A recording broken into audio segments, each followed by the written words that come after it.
Ecuaciones diferenciales de primer orden que aceptan un factor de integración. Tenemos esta estructura como una ecuación diferencial de primer orden. Lo primero que hay que reconocer es que la ecuación diferencial no sea exacta. En este caso, derivamos parcialmente la función m con respecto a la variable y, derivamos parcialmente la función n con respecto a la variable x y chequeamos de que sean diferentes esas derivadas parciales. En este caso, esta ecuación diferencial no es exacta. Para obtener ese factor de integración, se presentan tres casos.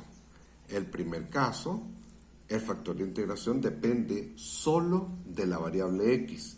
El segundo caso, el factor de integración depende solo de la variable y. Y el tercer caso, el factor de integración depende de ambas variables, de la variable x y de la variable y. Este tercer caso no forma parte de la cátedra de cálculo 4, por lo tanto, solo veremos dos casos.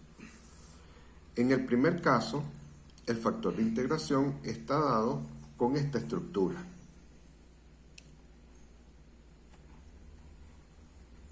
Y el segundo caso, el factor de integración está dado con esta estructura.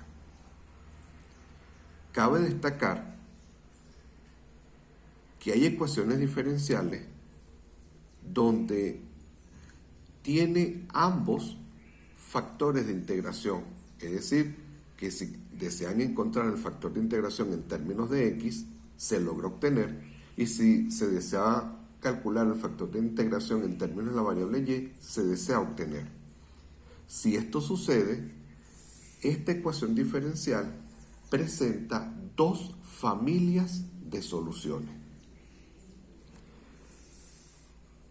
Destaco otro detalle. En el caso de que el factor de integración dependa de la variable x, este integrando se debe simplificar y después de su simplificación depender exclusivamente de la variable x, es decir, no puede ni debe figurar la variable y.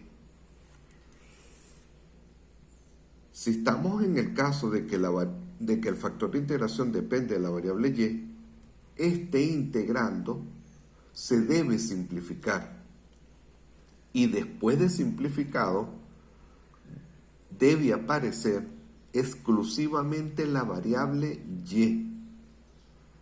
No debe aparecer ni figurar después de simplificado la variable x.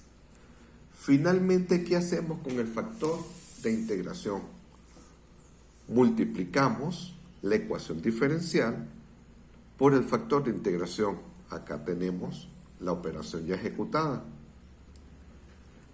Si todo se hizo bien, no hubo errores en el proceso de derivación y de integración, se tiene que satisfacer que la derivada parcial de esta expresión con respecto a la variable y la derivada parcial de esta expresión con respecto a la variable x tienen que ser iguales. Por definición debe ocurrir. Si no ocurre, es porque hay errores presentes en el proceso de derivación o de integración. Y luego concluimos que esta ecuación diferencial es una ecuación diferencial exacta y se resuelve de acuerdo al video donde se ilustró el proceso de resolución de una ecuación diferencial exacta.